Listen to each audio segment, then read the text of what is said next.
Si par malheur, il est renvoyé en Côte d'Ivoire, eh bien, M. Alassane Ouattara en fera ce qu'il voudra.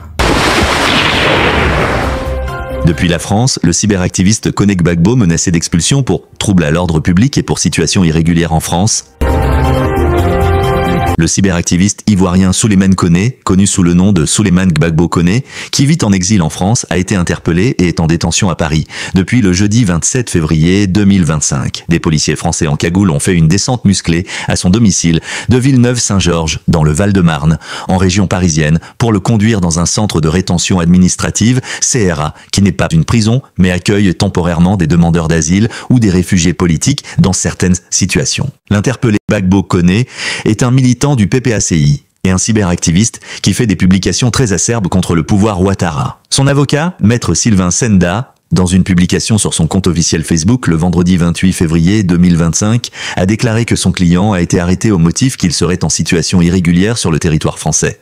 Et pour fait de trouble à l'ordre public, suite à cette arrestation, le préfet a émis à son égard une décision. L'obligation de quitter le territoire français, une OTF.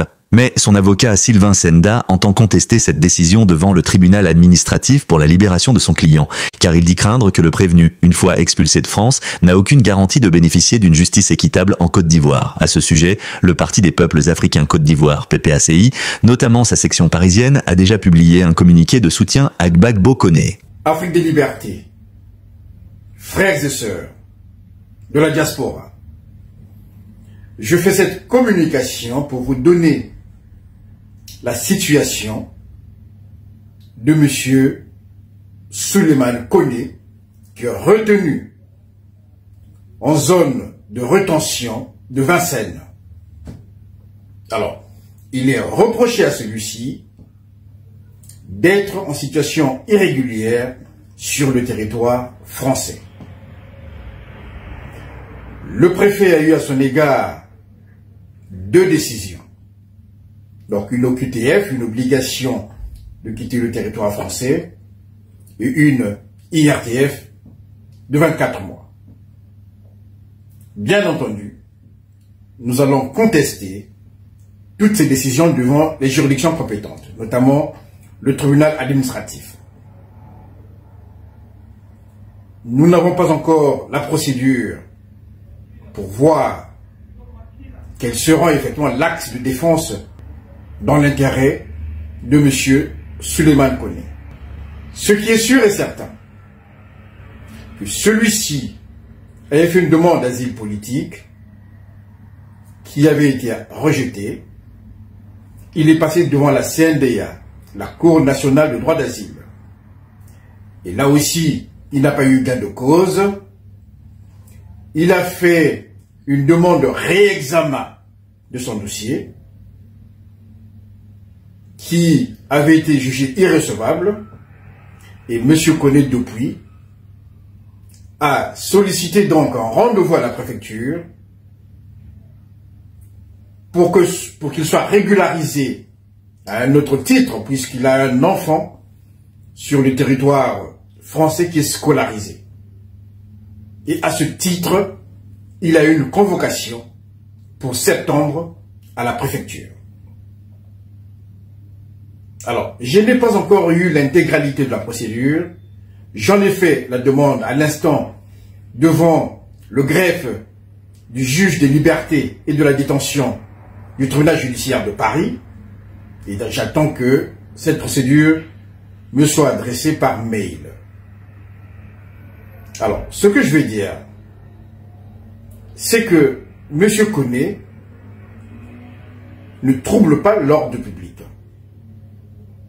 M. Koné a fait une demande de régularisation, puisqu'il justifie d'une convocation pour le mois de septembre prochain à la préfecture. Ce qui est bizarre dans cette procédure, ce sont les conditions d'interpellation de M. Souleymane Koné. Pour un sans-papier ou pour une personne qui cherche à régulariser sa situation administrative,